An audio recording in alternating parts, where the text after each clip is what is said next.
Hello दोस्तों, कहानियों का दौर चैनल में आपका स्वागत है।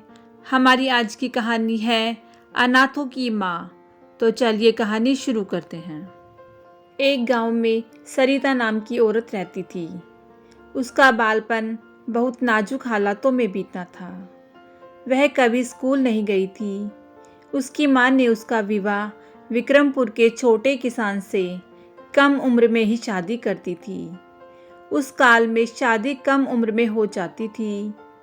उसके ससुराल वाले इतने अच्छे नहीं थे। सास उसे हमेशा दोष देती थी। उससे दिन भर सारा काम करवा लेती थी और खाने के समय उसे बासी खाना देती।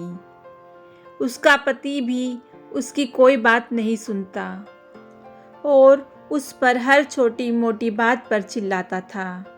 वह जब अकेली रहती थी तब बहुत रोती थी। कुछ महीने बाद सरिता गर्भवती हुई। उस वक्त उसे आराम, अच्छा खाना, प्यार और देखभाल की बहुत ज़रूरत थी। लेकिन उसके ससुराल वालों ने उसे ऐसी जगह रहने पर मजबूर किया जहाँ जानवरों को बांधा जाता था।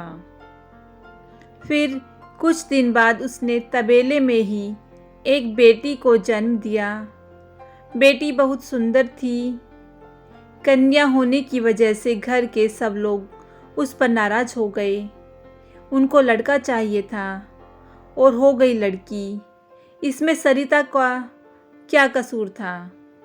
सरिता की सास उसे कहने लगी कि हमें तो लड़का चाहिए था, पर जो किस्मत में नहीं था वह कैसे मिलेगा। सरिता को पौष्टिक खाना तो दूर, उसे रोज़ खाना भी नहीं मिलता था। फिर भला वह अपनी बच्ची को दूध कैसे पिलाती। भूख से व्याकुल होकर सरिता को चक्कर आने लगे। एक दिन सरिता उसकी लड़की को लेकर उसके मायके पहुंची और उसने उसके साथ हुए सारे अत्याचार अपने माता पिता को बताए, पर उसके माता पिता ने उसे अपने साथ रखने से इनकार कर दिया। उसके माता पिता उसे फिर से ससुराल जाने के लिए कहने लगे। रीता की माँ ने उससे कहा कि अब तेरा मायका तेरा नहीं रहा, अब तेरा ससुराल ही तेरा घर है, तू ससुराल जा। ऐसी बातें सुनकर वह चौंक गई। उसको कुछ समझ में नहीं आ रहा था। फिर सरिता अपने मायके से निकली, पर उसको उसके ससुराल जाने की इच्छा नहीं हुई। अनजान रास्ते पर उसकी बच्ची को लेकर दिन भर वह चलती रही। शाम हो गई। वह प्यास और भूख से व्याकुल हो गई। जैसे जैसे रात होने लगी वैसे वैसे उसको डर लगने लगा। उसके पास खाने के लिए कुछ भी नहीं था। चलते चलते वह स्टेशन पर पहुंची। स्टेशन भी उसे सुरक्षित नहीं लग रहा था। उधर बुरे किस्म के आदमी घूम रहे थे। उनको देखकर वह बहुत घबरा गई। आखिरकार उसने विचार किया कि सबसे सुरक्षित जगह तो रात को शमशान ही होगा, क्योंकि उधर लुटेरे और डाकू जिंदा तो नहीं आएंगे। सब शमशान में जाने से डरते हैं। फिर वह शमशान की ओर चली गई। उसने इधर उधर देखा तो उसको सब चिताएं जलते हुए दिख रहे थे। कुछ चिताएं जल के ठंडी हो चुकी थी। जिंदा लोगों से मरे हुए लोगों की दुनिया अच्छी लगी। उसे बहुत ज़ोर से भूख लग रही थी और डर भी लग रहा था। उसकी बच्ची अचानक ज़ोर ज़ोर से रोने लगी। फिर उसकी बच्ची को देखकर वह भी रोने लगी। सरिता बच्ची से कहने लगी कि शांत हो जा मेरी बच्ची, मैं कैसी माँ हूँ कि मेरी बच्ची की भूख भी मिटा नहीं सकती। उसने आजू बाजू देखा तो उसे चिता के पास एक आटे का गोला दिखा और उसने उस आटे के गोले से 2 मोटी रोटी बनाई। चिता की लकड़ियों पर उसने वह रोटी सेकी और खाई। खाने के बाद उसने उस शमशान को प्रणाम किया, क्योंकि शमशान भूमि ने भूख से मर रही उसे और उसकी बच्ची को जीवन दान दिया था। इस प्रकार सरिता सुबह स्टेशन पर रहती थी और रात को चोर और डाकू से बचकर शमशान में। उसे उधर जो खाने को मिलता था वह उसे खाकर सो जाती थी। एक दिन सुबह स्टेशन पर वह अपनी बच्ची को एक जगह बिठाकर पास के नल से पानी पीने चली गई। फिर पानी पीने के बाद जब वह वापस आई तब उसकी बेटी उधर नहीं थी।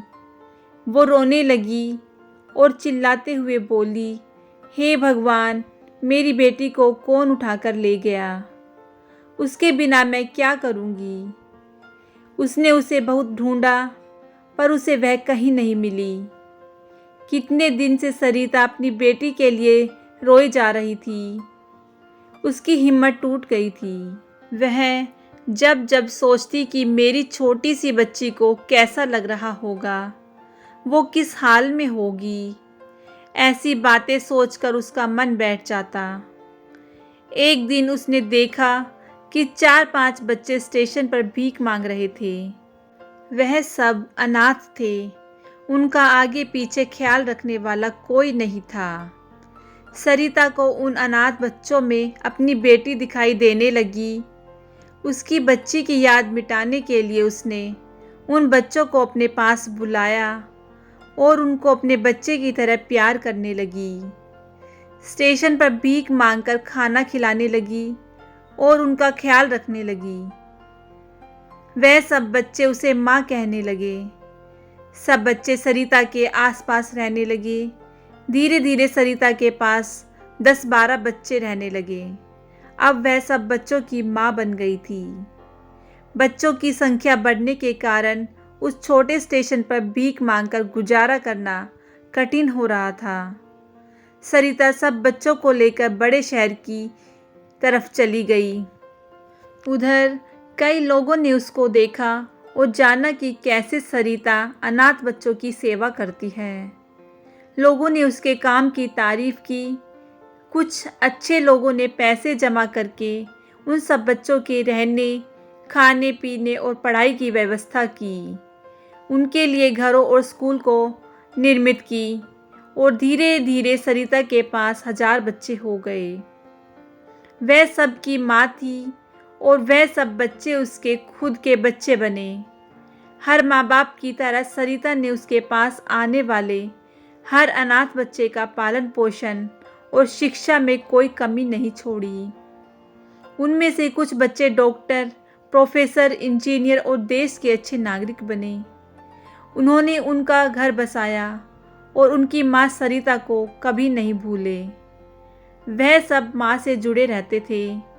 सरिता के काम को चारों ओर से प्रसिद्धि मिली। उसे शहर में उसके अनुभव बताने के लिए बुलावा आने लगा। सरिता अब कमज़ोर औरत नहीं बल्कि एक बहादुर औरत बन गई थी। इतना सब होने के बाद भी सरिता जब सोती थी तब उसे उसकी बेटी की याद हमेशा आती। वो अपनी बेटी को कभी भुला नहीं पाई थी। एक दिन अचानक कुछ लोग 12 वर्ष की लड़की को लेकर सरिता के पास आश्रम आए। वह लोग सरिता को कहने लगे कि इसके माता पिता इस दुनिया में नहीं हैं। इस बच्ची को आप अपने पास रखोगी क्या? सरिता ने ध्यान से उस बच्ची को देखा कि उसके माथे पर वही निशान है जो उसकी बच्ची को भी था।